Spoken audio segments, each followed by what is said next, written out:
考えを少し改めよ。お前たちに我が全てを継承する気は全くない。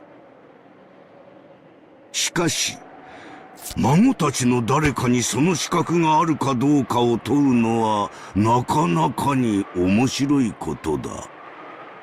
いつまでも子供だと思っておったが、ひょっとすると私を驚かせるような原石のきらめきを見せてくれるかもしれぬ。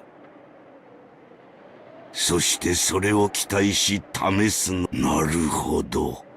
我が余生最後の道楽としても捨てがたい。さて、これはどうしたものか。ジョージなら、お父様の後を継ぐにふさわしいと、私は自信を持って推薦できます。Eva claimed that right away. Natsui looked like she was about to follow along, but Krause gave her a look telling her to restrain herself, so she swallowed her words. 勇ましいではないか。では、こうしよう。後宮家の家督と財産のすべてを受け継ぐ資格があるかどうか、孫たちに個別に問おうではないか。お父様。しかし、それはお前たちの誰かに間接的に家督を引き継ぐという意味ではない。お前たちにはすでに失望しているのだ。お前たちに与えるものは今や何もない。何もな。私が問うのは孫たちだ。そして引き継ぐかもしれないのも孫たちだ。それを決して勘違いするな。お父さんの判断に従います。同じくだ。親父の決定に従うぜ。なあ、兄貴。もちろんよ。お父様が賢明な判断をされると信じています。私もお父様の判断に従います。孫たちをどのように試すかは考えよう。そしてそれはお前たちには今さら関係のない話だ。当主継承とお前たちはもはや何の関係もないのだから。だからこの場ではお前たちに関係のあるもう一つの話をしようではないか。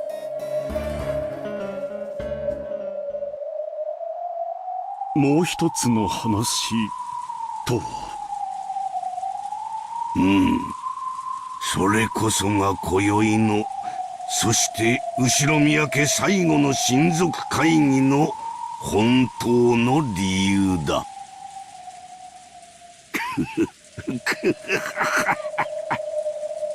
お前たちに求めるのは議論でも意見でもない。我が儀式に協力を求めるためだ。儀式？静かに。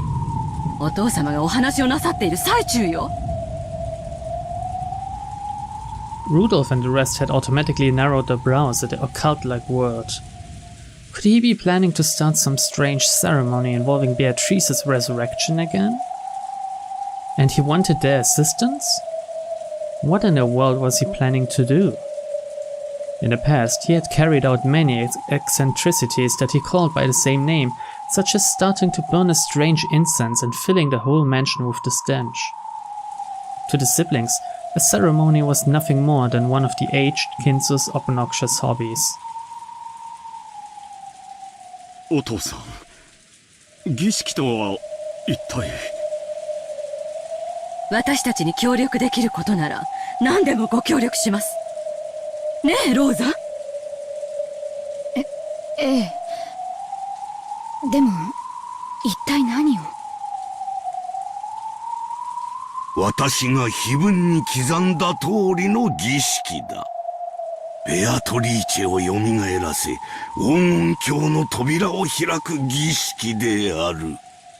肉体の檻を逃れ、私の指の隙間を嘲笑うようにすり抜けるあの魔女を、屈服させる私の最大の秘術だ。そのために、13人もの命を生贄に捧げねばならぬがな。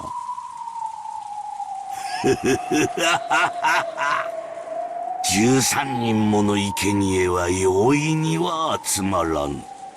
しかし、今宵は親族会議。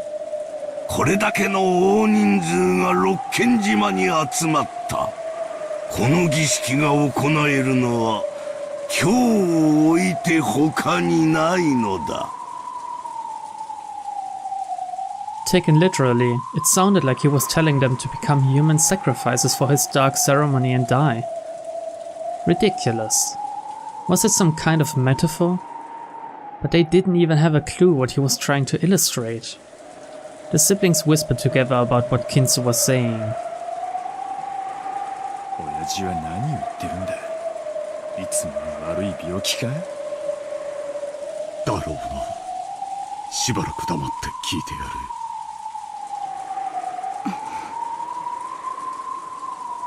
ごめんなさい、お父様。どういう意味でおっしゃられているのか、わかりかねます。何がわかりかねるというのか。私は至極単純に話している。ベアトリーチェを蘇らせる儀式のために、この島にいる人間から13人を選び、生贄に捧げようと言っている。何の価値もないお前たちも、我が儀式の生贄としてなら、大いに役に立てるというわけだ。聞け！これは冗談でも何でもない。我が人生の最後に欲する最後の賭け、最後の儀式である。この島には今、13人を超える人間がいる。つまり、この膨大な数の生贄を容易に満たせるだけの頭数が存在するというわけだ。お前たちは我が儀式の生贄となれ。金蔵さん、あんたまさかあの話は本気だったのかね。冗談ではなく。Unusually for him, Nanjo's face changed color as he stood up and shouted. It seemed this wasn't the first time Nanjo had heard all this dark talk about 13 sacrifices. すまんな我が友よ。あれは冗談でも何でもない。我が生涯を賭して最後に挑む儀式であり、ゲームなのだよ。そう、これはゲームだ。お前たちにとって我が財産を得て島を出ることがゴールならば、それを達する方法は2つしかない。13人の生贄から逃れ、見事生き残り、今更ながら碑文の謎を解いて儀式を止めてみせるか。私を殺し、この儀式を止めてみせるか。この2つしかない。 By now, everyone wasn't just whispering, but chattering and muttering away. Even the siblings had noticed that Kinsel was beginning to act abnormally. お父さん、少しお疲れなのでは。元気さん、お父さんは少し酒を。いいえ、親方様はご明晰であらせられます。悪いけど親父、何を言い出すのかさっぱりだぜ。親父が愛する魔女を蘇らせるために、どんな怪しげな儀式を追っ始めてもそりゃ自由だぜ。親父の趣味なんだからね。だがそいつに巻き込まれて生贄にされるのはまっぴらごめんだぜ。ルドルフ、お父様の話に口を挟む気？何言ってんだ姉貴。こんな物騒な話に「はいそうですか」でうなずけるわけねえだろ。Was the ceremony Kinsel had mentioned literally something disturbing? Or was it some kind of test to choose the successor? It seemed that Rudolph had taken it literally, but Eva apparently still believed that it was something like a test or examination to find a proper successor. But Kinsel responded with a clear smile. さて、私からの話は以上だ。異議も意見も何にも必要はない。4人の不出来なる息子たちがいたという私の夢が覚めるだけの話なのだ。お前たちにとってこれより目の前で起こることはまさに夢、幻、あるいはこの世のものと思えぬ理解に及ばぬ世界だろう。しかしそれこそが我が現実。お前たちという出来の悪き浅い夢は今こそようやく覚めるのだ。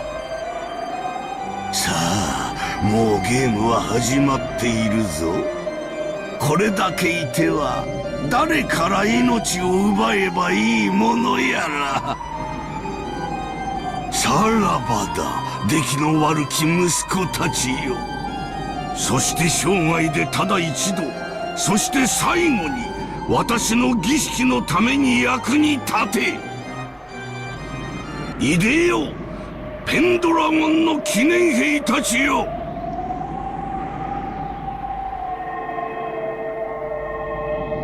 When Kinsel raised his arms high like an opera singer and yelled as though towards a packed audience, the air shattered like glass, and the outlines of 3 people who supposedly hadn't been invited to this island appeared. シエスタ45、ここに。シエスタ410、ここに。シエスタ00、ここにであります。3 girls with strange forms suddenly appeared behind Kinsel. Where from? When? Who? Who were they? The humans were thrown off balance and their minds went blank.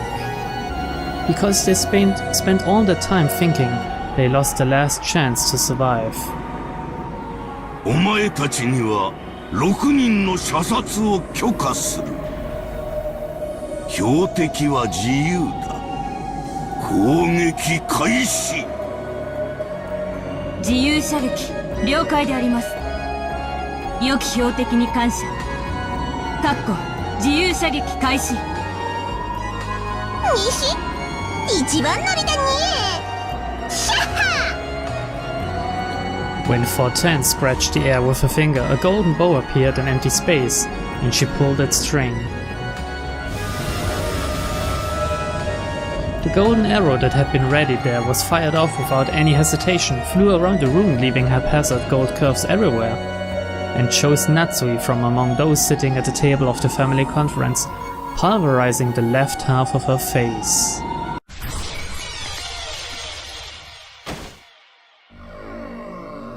Flesh and deep red blood scattered around, leaving massive red spatter marks on the relatives' faces and a pure white tablecloth.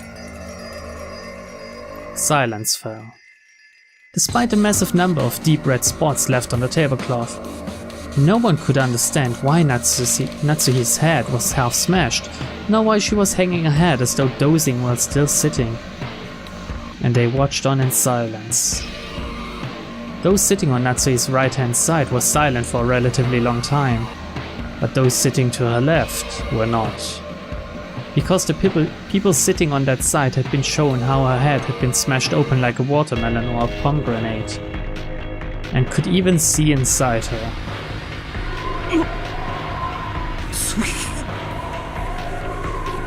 まずは一人、夏日か。最後まで運のない女だ。次 WO 射撃 After scratching the empty air in the same way and readying her bow, 00 fired as well.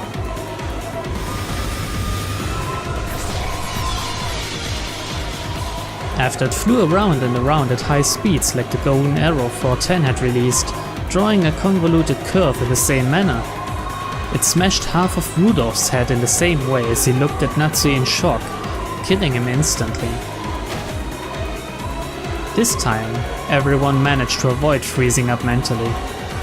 They realized that a fearsome murder had started playing out right in front of them, just as Kinsel had said. And they realized that Kinsel would probably kill even more.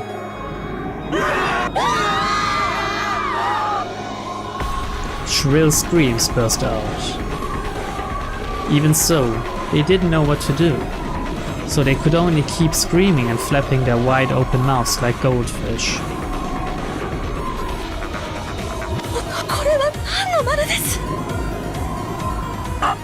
アホはよ逃げるや As Eva asked Kinsel that in total shock, Hideyoshi, who had come to his senses faster than anyone else and risen to his feet, pulled at her arm from behind.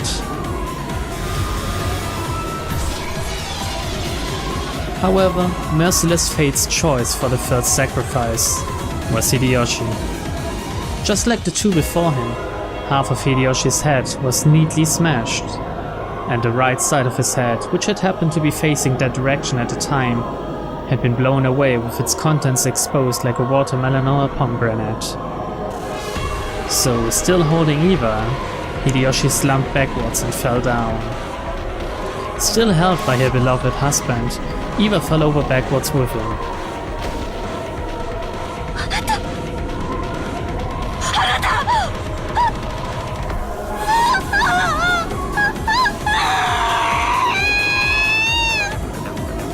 Eva screamed. It was only natural. The face she had been looking for had been half lost, and a crushed skull, the mashed brains, and a crushed jaw all lay bare. 45着弾命中見事だ。続けて撃て。残りは3人であるぞ。お父さんこれは何の真似です。 When Crow stood up forcefully and was about to rush Kinsel, 00 blocked him. With her slender-looking body, she held back Krause with just the palm of her right hand. He still tried to resist an attack Kinsel, so 00 lifted Krause by the nape of the neck and twisted into his Adam's apple with her thumb. It seemed to be very painful, and Krause was overcome with agony. みんな逃げろ。警察救急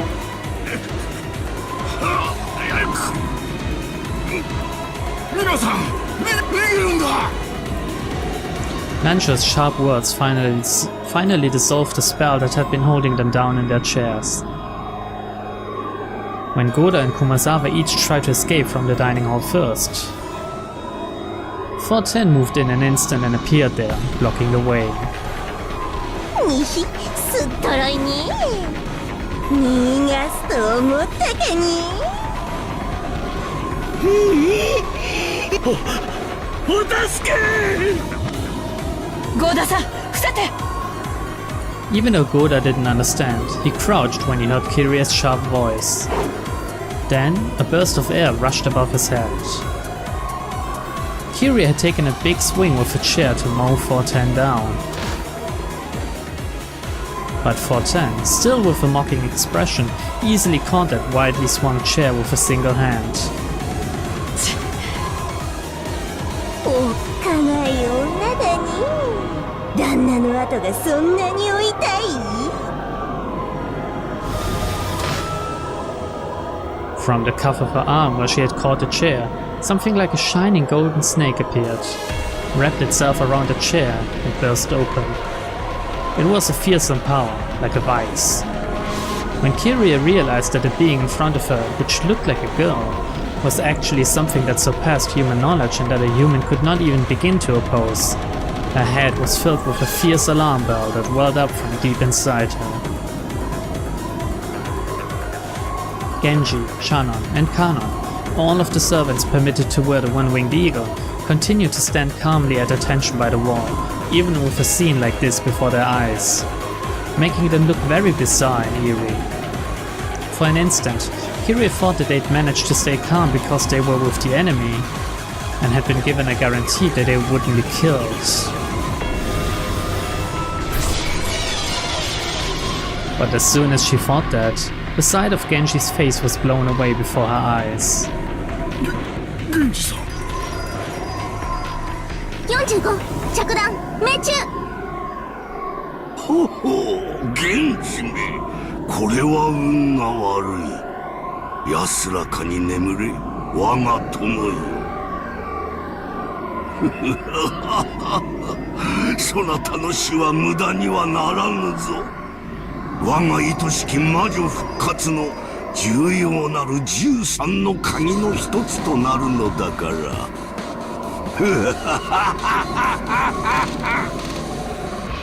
The half of Genji's expression that remained was as indifferent as ever.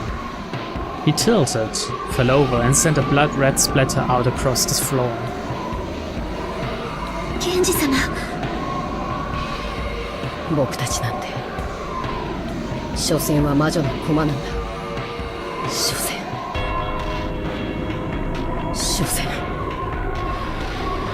From the meek and frustrated, no, resigned expressions on Shannon and Kanon's faces, one couldn't sense any naive hopes that they'd be rescued. That's right, Kinsel was, in the truest sense, carrying out these murders at random. In the truest sense, he was killing like it was a game to see who would be saved and who would be killed. さて、次は誰を狙うかに。410 looked at Kirie for a second. In that second, Kirie was prepared for her own death. But when she readied her golden bow in midair, 410 was looking at someone else over Kirie's shoulder. So, as imprudent as it was, Kirie felt as though she had been saved.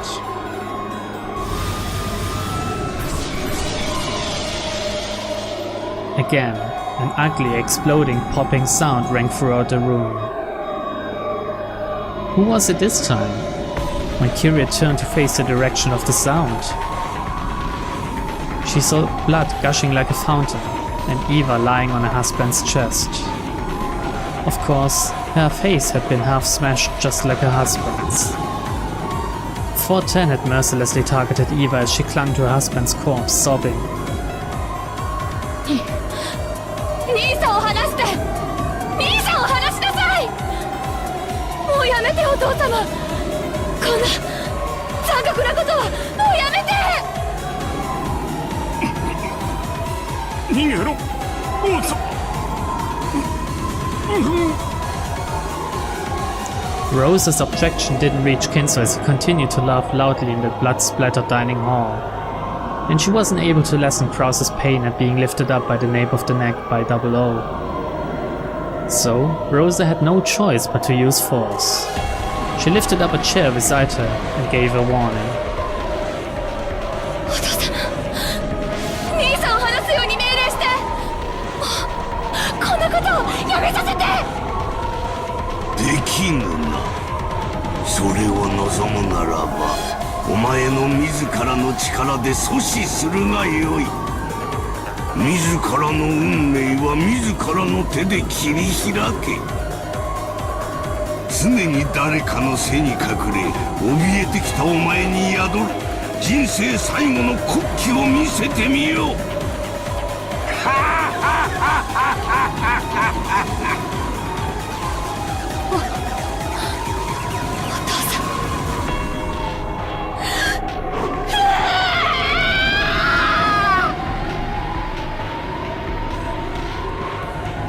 The chair that Rosa had lifted up swung down at the father who had reigned as a symbol of terror for her entire life. It was the greatest, and final act of bravery and self-control in Rosa's life. What Kinsel had said might have been true. If she had grasped that courage much sooner, her life might have become more free, unrestrained by anyone else. Then there was a bursting sound. The sound of Rosa's chair fiercely hitting Kinsel could not have been this. With the chair still lifted up, she neatly lost half of her head and slumped over. Still holding Kraus up with one hand, Double O had stuck her other hand out towards Rosa. The golden snake released from that arm had constricted Rosa in a helix and had smashed into her head. 防衛射撃チキン団の無礼をお詫びするであります。構わん。ん？これで6人であるか。はい、ゴールドスミス卿。これで6人であります。When she indifferently communicated that, Double O let go of Kraus, whom she had been lifting up this whole time.